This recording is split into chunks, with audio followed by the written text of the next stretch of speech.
Hey, and welcome to The Handover, the podcast for staff at NCH&C. The Handover is all about handing over updates and information.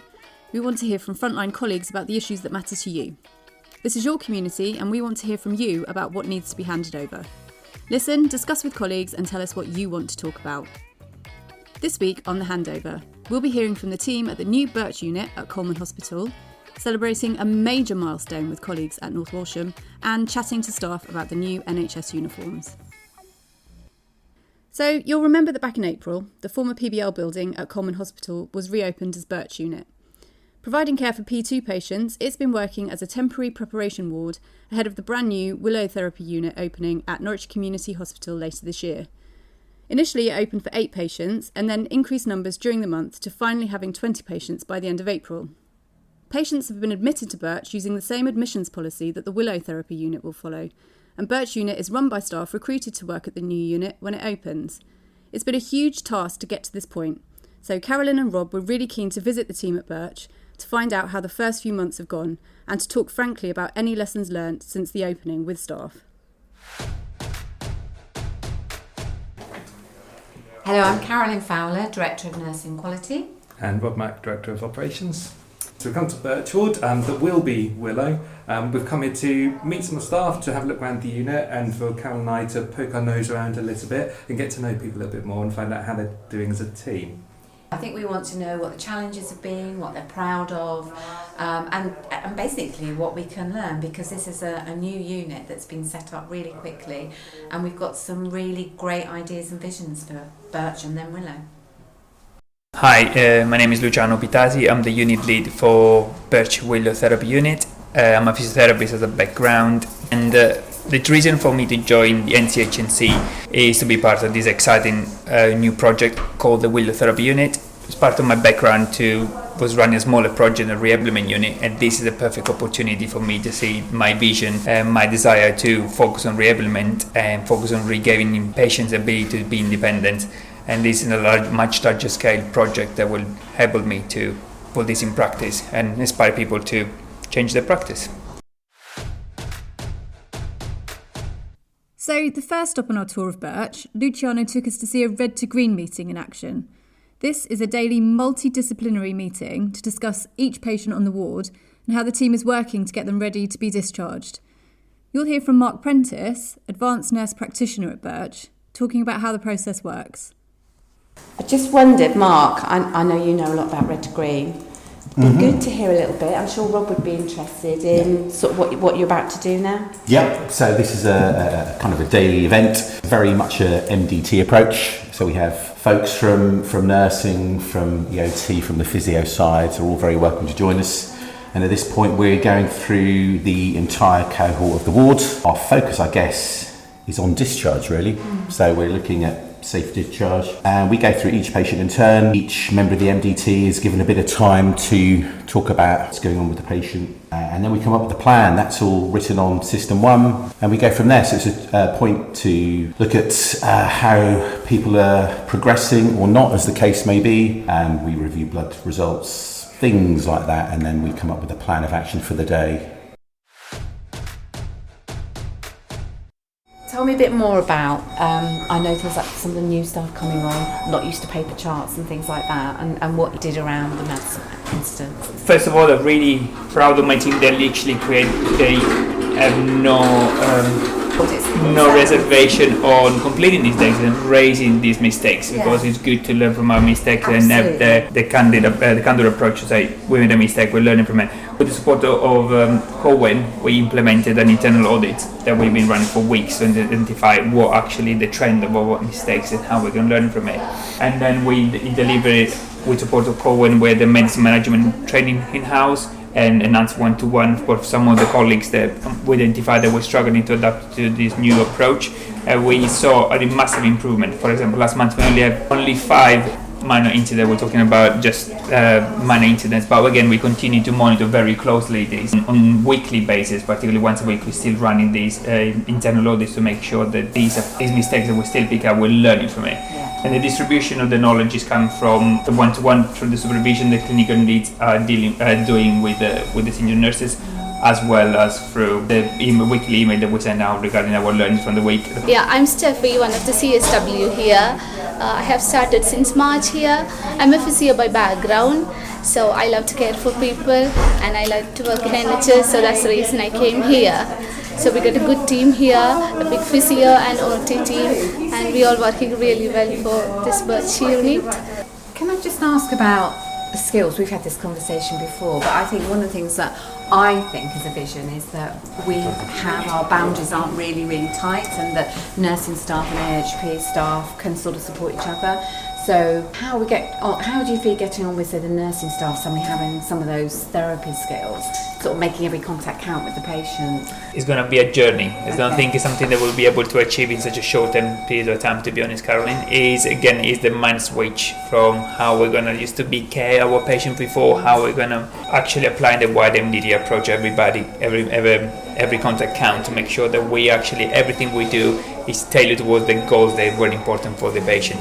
We focus our approach to be goals-led, so what really important to the patient, what is important from the sense of our intervention. And everybody working so hard, and I think still at the moment we see a little bit overlapping in our not understanding each other's roles and understanding each other, how we can overlap and working together. It definitely improved. Yes, right. I'm Sue. I'm a ward clerk at the Birch Unit. I do all the paperwork relating to patients, plus answering the phone. Yes, always lots more.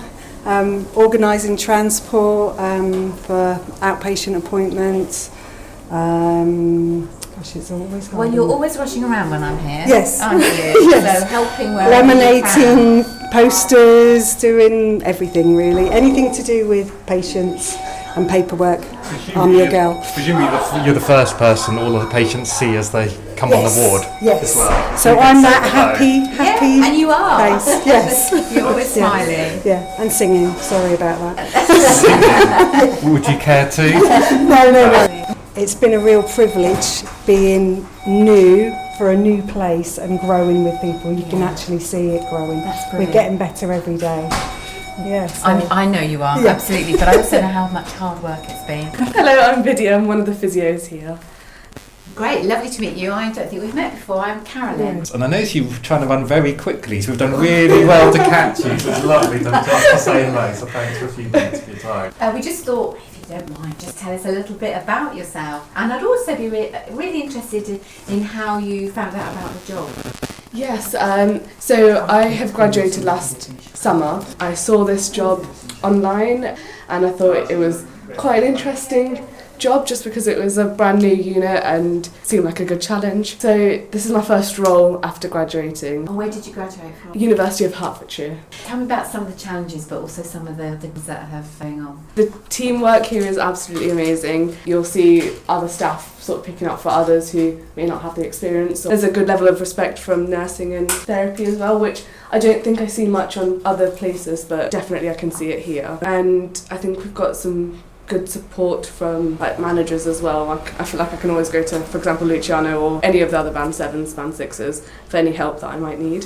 In terms of you, so this is your first professional post-qualifying Yes. role. How do you get that professional support in terms of how to approach patient challenges or working with families in different ways, or think about how to help progress people home? Yes, we had a bit of difficulties when we first started, just when we set things up.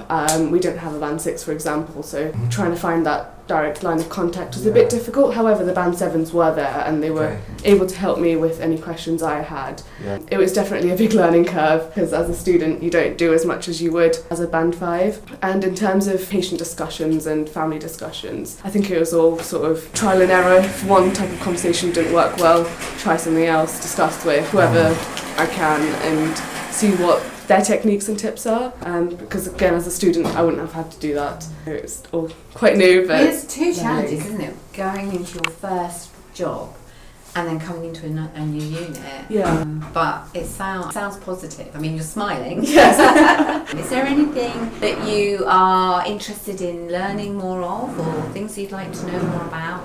just sort of the service development side, because it's quite a unique thing to be able to do. What do you mean by that? So, for example, we've been trying to develop different types of outcome measures that would work. So, physio-wise we're doing the timed up and go, which some units use, some units don't, so we're trying to see does this work for patient population that we have now, and what can we use instead if this doesn't work. That's really interesting. So we talk about that at board. So often across our units we've got a Bartel score, is about one of the only things we use consistently.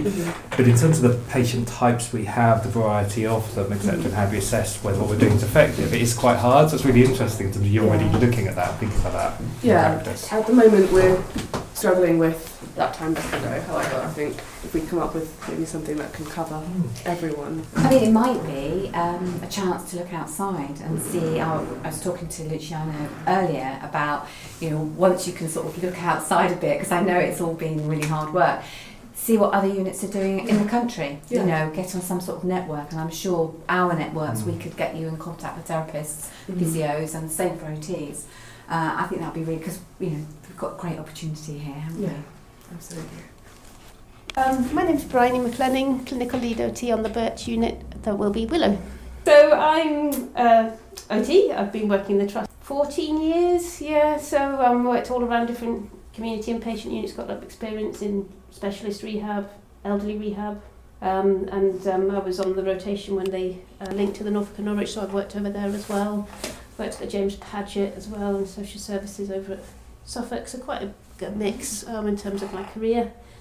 So with that experience, Rodney, so one of the things obviously we're trying to do with Birch, that will be Willow, is try and do something a bit different, or maybe not different, but kind of doing rehab really well and kind of trying to make sure the resource. Can you kind of explain what you would see as being different or trying to be unique or different here? Well, I think we're kind of said it's kind of making every contact count, I think, and sort of every time we interact with the patient that we're sort of thinking about their goals, and with this sort of goals focused approach. We're doing quite a lot of work across the MDT this week in terms of our development days and the different specialties, and I delivered some training to the Band 6 nurses on Monday about setting goals, reviewing goals, and I think goals are everybody's business, and they're the patient's goals, but that the rehab or reablement, I think it's a bit more than rehab, because the other patient use are termed as rehab, but we did a visit to Colchester Hospital before coming over to Birch, and they have in-reach from their reablement service similar to NFS, and I thought that model worked really well, but not that NFS, we will be working with NFS and we already do so,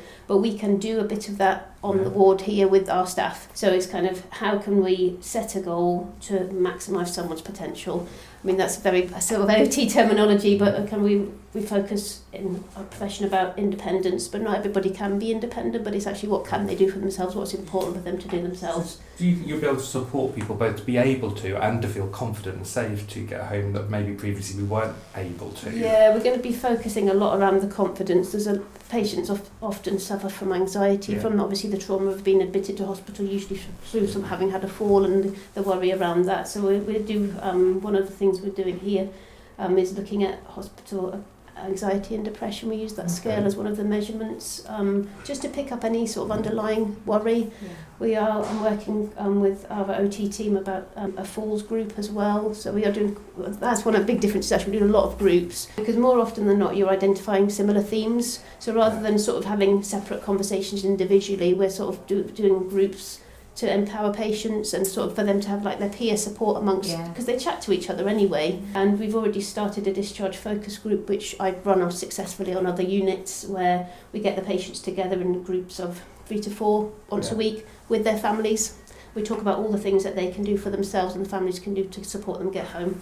So last time we did one, she wasn't honestly a plant at all, but oftentimes patients will reflect about having pendant alarms and key safes and how beneficial they are. So other people that might not have had one before have rather than us saying from sort of a uniformed perspective, actually other patients, sort of talking really about. I love that. That is really good. As a mental health nurse, you talk about the mental and emotional side of rehab, really kind of brings it to life a bit. And again, I know your colleagues at other units will be doing very much the same, etc. But it'd be really interesting to think about how do we kind of talk about that bit a bit more. That's right, and I think it's a huge barrier. And actually, unless you ask the questions, you don't know.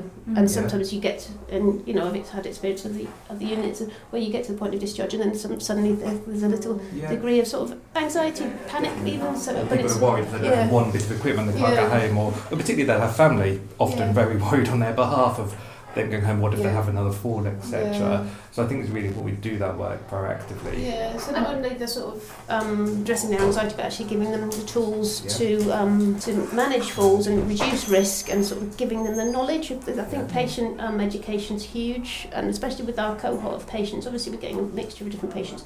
But generally speaking, they're quite independent people who have lived their own lives pretty independently up until this point, and this is a little crisis, but they don't want to be then suddenly dependent. And, you know, I will say the word independent 1,000 times because it's like the bread and butter bloodstream of OT, but I think it's massively important. And I think because we're looking at something slightly different here, I think it is about what are we learning and then how do we support and share this to the rest of our units, because we want all our patients obviously to have the same experience, and with a bit more therapy input we can perhaps I learn some things and come up with some really good practice.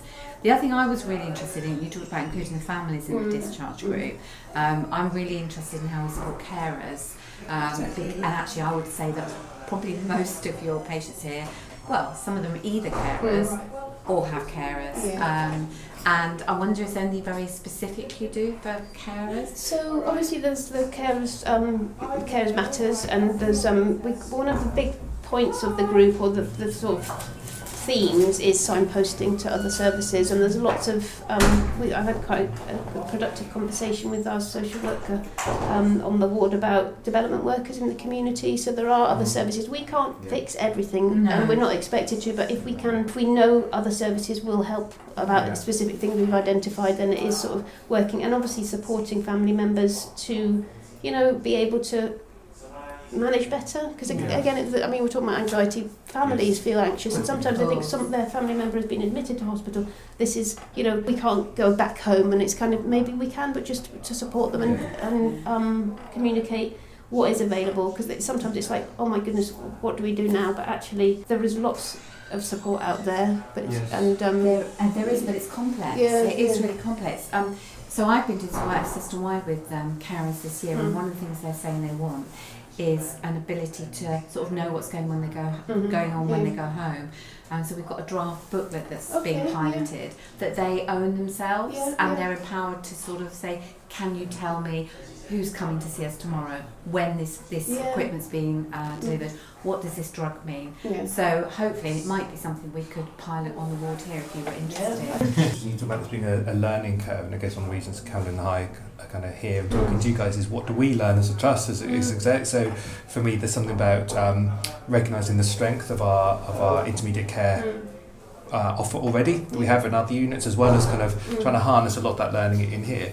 Just wonder, from your point of view, what would you have learned? You talk about being a really experienced OT for a long time, not too long. Okay, is there anything in particular that you think you've learned in these first few months? I think it's just maybe going back to basics and actually looking at, you know, this sort of focus on doing things in a slightly different way, but what that looks like. And there was lots of, there was the plan and the project and everything, but kind of how we can add our skills. Everyone in the team has got lots of background experience, and, you know, I'm trying to tap into that and sort of saying, what are your interests, and how do you know, to be involved in the development of the service.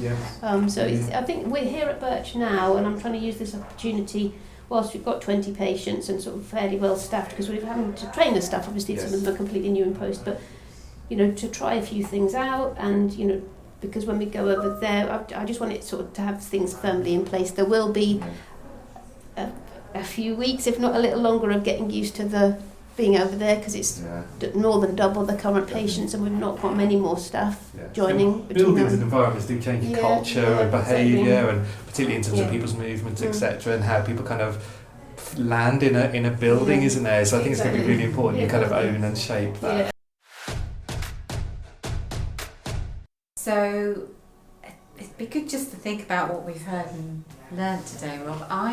I think one of the really big things that hits me is the sense of commitment, the team working. Everyone we've spoken to is just so upbeat, talking about the patient, what they can do better, differently.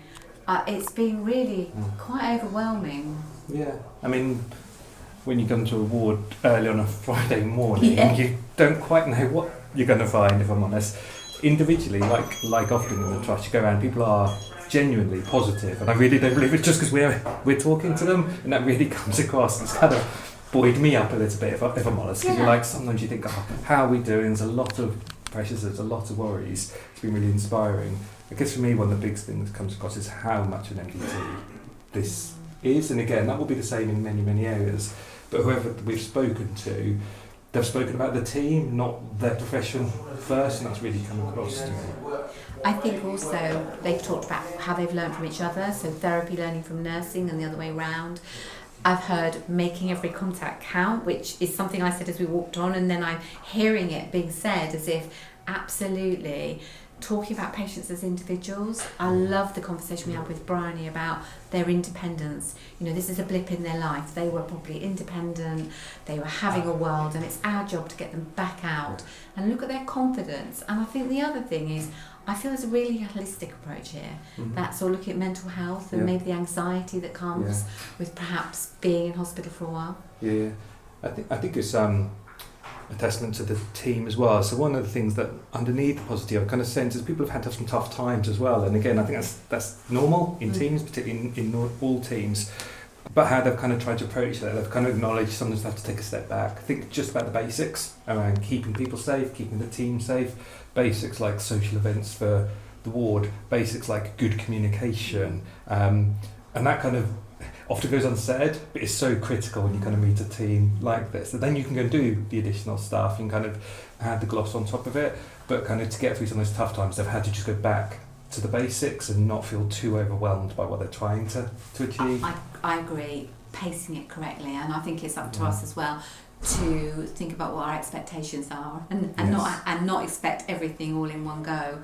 And when they move to Willow, which they're very excited about, and I love the fact that they've got pictures of the building going on and they're keeping the staff updated, but actually doing it at the pace that works for their staff, and then the patients will get the outcomes. Definitely. I guess for me the main thing I'm left with, which is always my test, is I do feel quite happy that if it was my parents coming here or my family, you'd kind of quite happily leave them here looking after them. Absolutely, that question, you know, would you want your family to be cared for here? Definitely would. Yeah. A really big thank you to all the staff at Birch for taking the time to talk to us about your work. You can find out more about Birch and the Willow Therapy Unit on the webpage for this podcast. One of our inpatient units celebrated a very special milestone recently. At the end of June, North Walsham War Memorial Hospital marked its 100th anniversary. Built in 1924 for just £4,000, the original hospital was built to honour the men who lost their lives in the First World War and to give something back to the community in their memory. Like many of our sites, North Walsham Hospital has been through many changes and been part of many different NHS trusts over the years. At one point, there was a large children's and maternity unit at the hospital, so in fact, several colleagues who work at North Walsham Hospital today were actually born at the original hospital site. The old hospital was totally demolished and rebuilt in 2012, shortly after the creation of NCH&C. To celebrate their centenary, the hospital's charity, the Friends of North Walsham War Memorial Hospital, hosted a garden party for staff and patients in June. As well as tea and cake, a time capsule, kindly funded by NCH&C's charitable fund, was also buried at the site.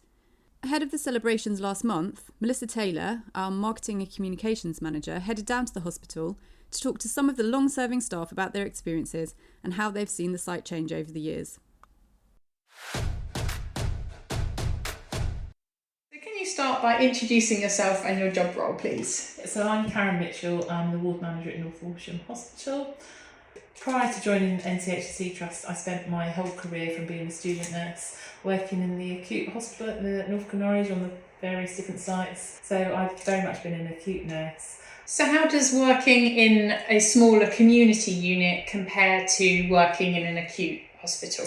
It's a million miles different. I think you walk through the door and patients were dressed. Patients knew staff by their names. Staff knew all the patients. And also staff knew who the managers were coming through the doors. Staff knew the matrons, the service leads, the estates manager, the porter. So it's very much more a personal environment, really, I think. So what's special about North Walsham? I think the team is special at North Walsham. I think we have a team that have been together for a long time. We have lots of experienced nurses. We've got lots of staff here that have joined as maybe an apprentice and they've wanted to stay within the unit. They've become a healthcare assistant, they've gone on to do their TNA training, and now they're registered associates. I think they see themselves very much as a work family. They have like a can-do attitude as well, and often I'll come in and we might have a staffing issue, for example, tomorrow evening. There's already a message on my desk saying, Karen, I could do the night shift if you could swap me from this shift. And I really think the team work together to support each other, provide the best care they can to their patients as if it was their family, really. Hello, my name is Kerry Howarth. I'm one of the ward sisters at North Walsham. I was actually born at this hospital in 1968.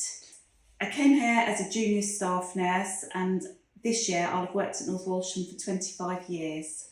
It was one of the best jobs that I'd done. It embraced everything that I needed to do in my nursing career, and I've been here since. So, what would you say is special about working somewhere like North Walsham? I think what's special for me is the people I work with work all together as a good team. We all embrace each other.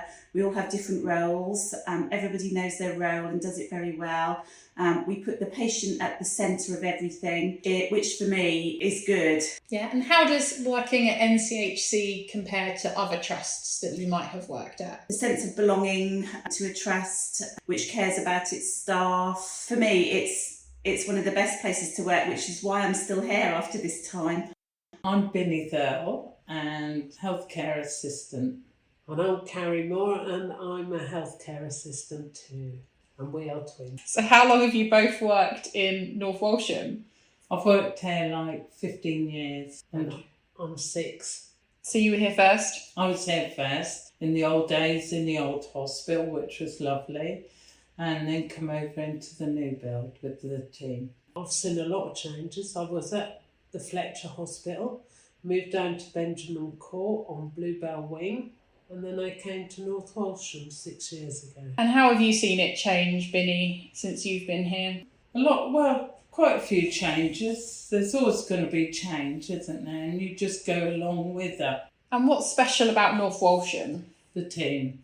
Yeah, we're like a family. We like to think we're a family. Yes, we all have good days and bad, but we're always there and rally round and look after each other. What's maybe one of the biggest challenges working here? The biggest challenge, I would say, is that you want to do your job to the best of your ability, but when you're short, you find it frustrating because everybody... Time scale, isn't it? You've got to get 24 up. You would love to give each that time where sometimes you can't. You've got to just... Where some people like to talk and offload, all part of caring, offload and listen and get them the help that they can offload and get questions answered. I say to the students, if you can make a patient feel safe and secure and you listen and you have a sense of humour and laugh with them, you're cracked up because they feel safe, you have a happier environment and they get better quicker. And they know they can ask anything, It's just making that time to listen. That's what I work by. Thank you so much to colleagues at North Walsham for sharing your stories with us. If you'd like to find out more about the 100th anniversary of North Walsham Hospital, there's a link to the story on the webpage for this podcast. So the unveiling of the brand new NHS uniform has been quite a popular topic recently. We've had lots of questions from colleagues about the colours and fabrics, so a series of uniform drop-in sessions have begun. The first session was held on the 11th of July in Norwich, and we popped along to find out more. So, is this the first time you've seen the uniform today? It is, yes. And what do you think? I think it's different. It's not what I was expecting it to be. I thought they were going to be, when they were first advertised, like more, when you see like the Americanised scrubs, sort of like that. So they're different to what I expected. So these are the trousers? Right. I like these. I like these. I want these. Yeah, they look quite comfortable compared to the ones we've got. I would probably be alright. So the trousers are right here? The trousers are alright. The trousers are a hit. Yeah, I like the trousers. The trousers are good. So does it accommodate different body types? So Yep. apples and pears? So there's 10 different sizes to order. So it should be a combination which fits everyone.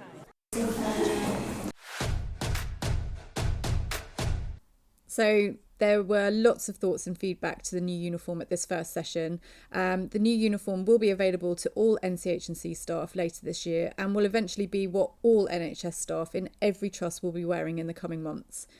Dates for the next uniform sessions and locations for these sessions will be publicised very soon, so keep your eye out for those.